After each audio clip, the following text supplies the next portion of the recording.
दोस्तों, अगर आप एक एनजीओ चलाते हैं और परेशान हो चुके हैं कि आपको कोई इस गवर्नमेंट की स्कीम नहीं मिल पा रही है, सीएसआर में आप अप्लाई कर रहे हैं, आपका कोई भी रिस्पांस नहीं आ रहा है, आपकी एप्लीकेशन रिजेक्ट हो जाती है या आपको बहुत डिले हो जाता है या आप बहुत टाइम से परेशान हो चुके हैं कि आपको कोई भी स्कीम या कोई भी सरकारी लाभ नहीं हो पा रहा है, तो आज का वीडियो इसीलिए होने वाला है। तो आप सभी लोगों का बहुत बहुत स्वागत है ई कंसल्टेंसी में, जहां पर मिलती है आपको एनजीओ से रिलेटेड सारी जानकारी एवं मार्गदर्शन। तो मैं आपको बताना चाहूँगा कि जो एनजीओज़ हमारी होती हैं, चाहे वो नई एनजीओज़ हो, 3 साल पुरानी हो, चाहे कितने भी टाइम पुरानी हो, लेकिन वो 5 कॉमन मिस्टेक्स ऐसी होती हैं जो जिनकी वजह से ही वो अपने लिए फंड नहीं इकट्ठा कर पाती हैं, ना गवर्नमेंट स्कीम्स का फ़ायदा उठा पाती हैं, ना कोई सीएसआर फंड ले पाती हैं। ठीक है, तो मैं आपको उन्हीं आज गलतियों के बारे में बताऊंगा जो आपको नहीं करनी है। अगर आपने ऐसी कोई भी गलती अपनी एनजीओ में कर रखी है तो आप उसको सुधार सकें। तो चलिए, सबसे पहले हम लोग बात कर लेते हैं आपकी एनुअल प्रोग्रेस रिपोर्ट्स के बारे में। इसका नाम तो आप लोगों ने सुना ही होगा। ये आपका एक साल का वार्षिक विवरण होता है, जहां पर आपके एनजीओ के द्वारा जितनी भी एक्टिविटीज़ की हुई होती हैं वो मेंशन होती हैं। दोस्तों, मैं आपको एक चीज़ क्लियर करना चाहता हूँ, बहुत सारी एनजीओज क्या करती हैं, उन एक्टिविटीज़ का नाम भी अपनी एनुअल प्रोग्रेस रिपोर्ट में मेंटेन कर देती हैं जिनका उनसे कोई वास्ता ही नहीं होता है। ऐसा समझ लीजिए कि वो लोग सिर्फ दिखाने के लिए उसमें मेंशन कर देते हैं। मैं आपको एक चीज़ बहुत ही ज़्यादा क्लियर कर दूं कि आप उन्हीं एक्टिविटीज़ को मेंशन कीजिए जो आपकी एनजीओ से रिलेटेड हैं और आपने ग्रास रूट पर की हुई हो, क्योंकि एनुअल प्रोग्रेस रिपोर्ट ही आपकी एनजीओ की प्रोफाइल को दर्शाता है और डोनर्स को, गवर्नमेंट डिपार्टमेंट्स को और सीएसआर कंपनीज को अट्रैक्ट करता है। सेकंड चीज़ होती है हमारी annual reports and financial statements, जो हमारे 1 साल के होते हैं। ओके, तो देखिए क्या होता है, जो ऑडिट रिपोर्ट्स होती हैं वो हमारी, उसमें मैंने बहुत सारी एनजीओज की ऑडिट रिपोर्ट्स को देखा है। वहाँ पर मैंने एक कॉमन मिस्टेक्स पाई है जो शायद 70% एनजीओज की एनुअल रिपोर्ट में होती है। उनकी एनुअल रिपोर्ट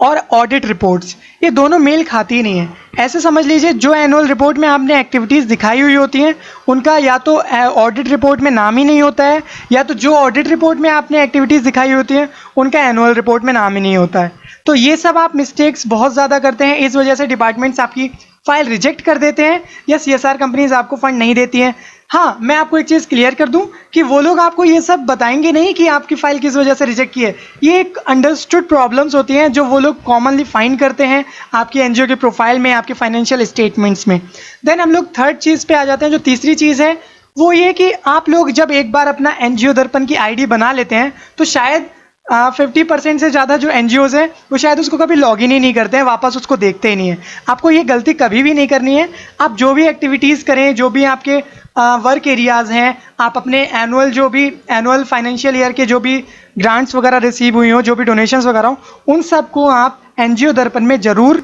मेंशन करें कि एनजीओ दर्पण गवर्नमेंट डिपार्टमेंट्स को बहुत ज़्यादा अट्रैक्ट करता है और जो भी कोई गवर्नमेंट डिपार्टमेंट होता है वो आपकी एनजीओ की यूनिक आईडी इसीलिए मांगता है ताकि वह आपकी एनजीओ की सारी प्रोफाइल देख सकें, आपकी एक्टिविटीज़ को देख सकें और आपके क्या गवर्निंग बॉडी है, आपके कितने मेंबर्स हैं, जितनी भी जानकारी होती है जो गवर्नमेंट डिपार्टमेंट्स होते हैं वो सारे एनजीओ दर्पण से ही लेते हैं। तो चौथी चीज़ मैं आपको एक और बात क्लियर करना चाहूँगा, जो ये है कि हम लोग क्या करते हैं, आप लोगों की एक कॉमन प्रॉब्लम्स होती है कि आप लोग कभी भी जो प्रोजेक्ट अप्लाई करवाते हैं या आप खुद से करते हैं उनमें कभी ध्यान नहीं देते कि आप एलिजिबल हैं भी या नहीं है। एलिजिबिलिटी का ये मतलब नहीं होता है कि आपके 3 साल हो गए, आपके पास 1280 जी है।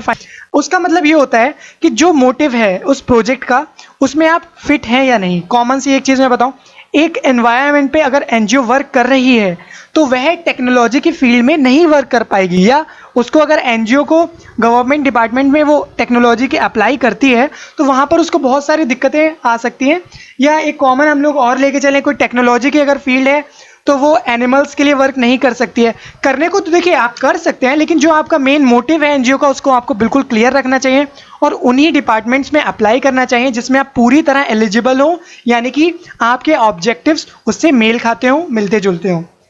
5वीं चीज़ पर हम लोग आ जाते हैं,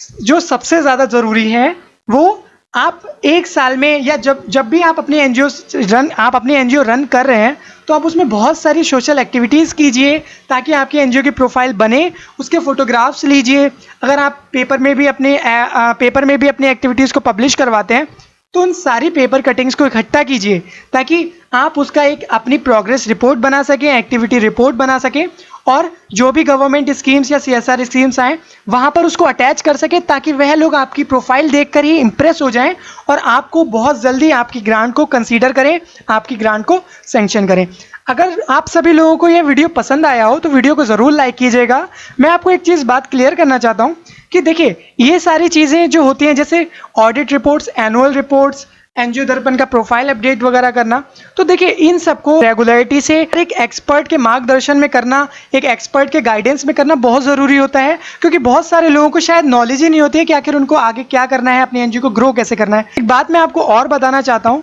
कि कुछ मैंने यहाँ पर डॉक्यूमेंट्स की लिस्ट दे रखी है, आप इन डॉक्यूमेंट्स को हमेशा प्रिपेयर करके रखें ताकि आप कोई भी गवर्नमेंट की या सीएसआर स्कीम आती है उसमें आप अप्लाई कर सकें और अपने प्रोजेक्ट को अच्छे से बनवा करके सबमिशन करवा सकें ताकि आपके जो प्रोजेक्ट सैंक्शन होने के चांसेस हों वो और भी ज़्यादा बढ़ जाएं और आप सोशल वेलफेयर में बहुत अच्छे से वर्क कर पाएं। आप सभी लोगों का हमारे वीडियो में लास्ट तक रहने के लिए बहुत बहुत धन्यवाद। आप अगर हमारे चैनल पे नए हो तो हमारे चैनल को सब्सक्राइब ज़रूर कर लीजिएगा और अगर वीडियो अच्छा लगे तो वीडियो को लाइक करना बिल्कुल भी ना भूलें। हाँ, और अगर आप हमारे प्रीमियम मेंबर बनना चाहते हैं और एक्सपर्ट्स के गाइडेंस में अपनी एनजीओ को रन करवाना चाहते हैं, अगर आप हमारे प्रीमियम मेंबर बनते हैं तो आपको 1 साल तक जितनी भी सीएसआर स्कीम्स आएंगी, गवर्नमेंट की ग्रांट्स आएंगी, उसमें बिना किसी चार्जेस के